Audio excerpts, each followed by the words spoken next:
A simple economy. We can learn a lot from the study and modeling of simple economies.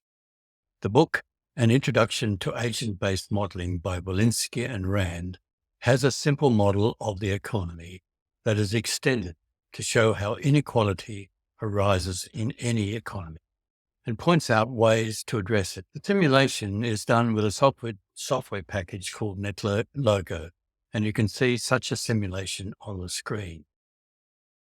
In the black area, every green dot represents a person, and every person each day transfers $1 to a random other person on the screen. That's probably about the simplest economy we can think of. Every day, each person at random transfers $1 to another person on the screen. There's no feedback.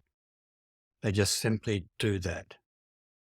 So let's see what happens when we run this system. So we'll do a setup and we'll get a new set of people and we'll press go and see what happens. As we can see, the wealth distribution here is gradually changing from a normal distribution to a more like a zip distribution. Over here, we can see a whole lot of red dots have appeared. There were green dots. Some of the green dots have got bigger and the red dots have appeared. The red dots are people who are inactive.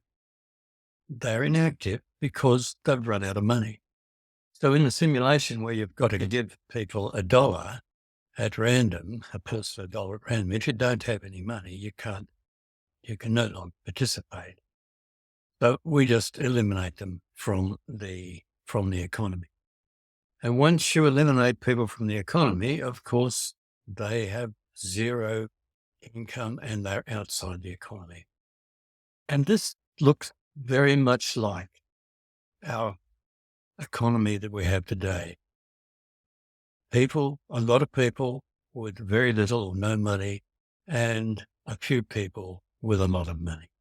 Let's investigate this a little bit further and see if we can find ways in which a random economy doesn't show this great discrepancy in people. And the way in which we can do that is to have feedback.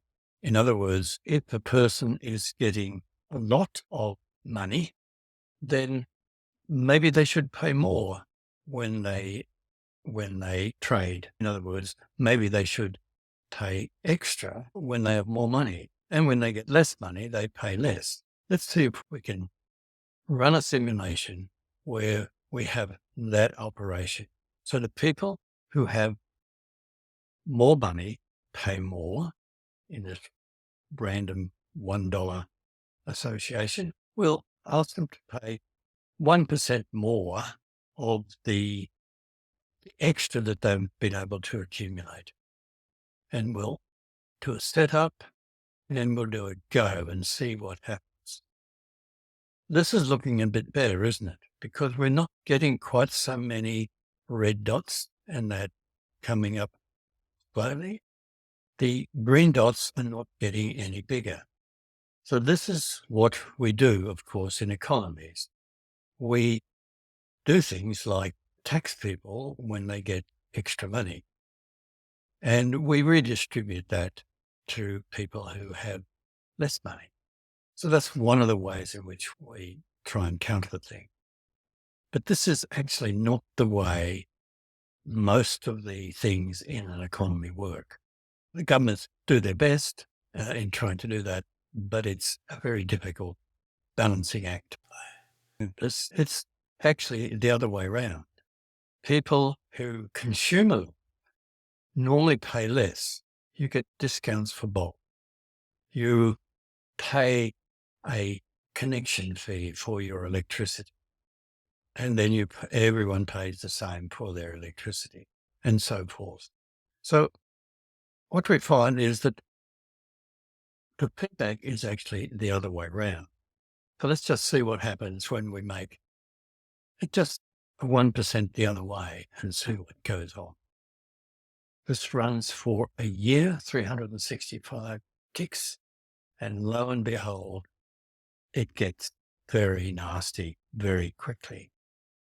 People soon, just because of the randomness of life, um, some people soon become very rich, and in the ultimate, of course, all the money uh, goes to one person.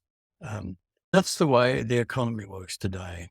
We've got to make sure that our feedback situations are not working to make the problem worse.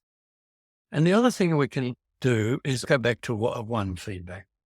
The feedback is positive, and we'll just make our number of people smaller and see what happens.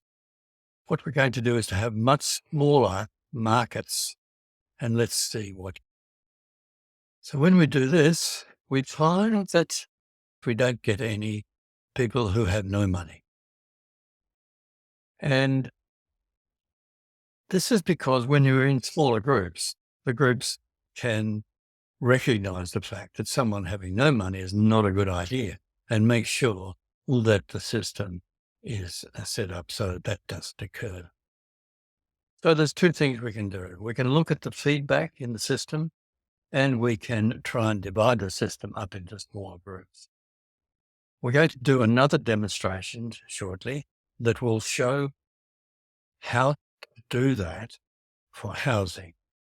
And when we do it, we will find that the amount of money that you pay to buy a house will drop by 50% simply by using those two rules. One is that you have a smaller market, and the other is that you have feedback that is positive. Thank you very much.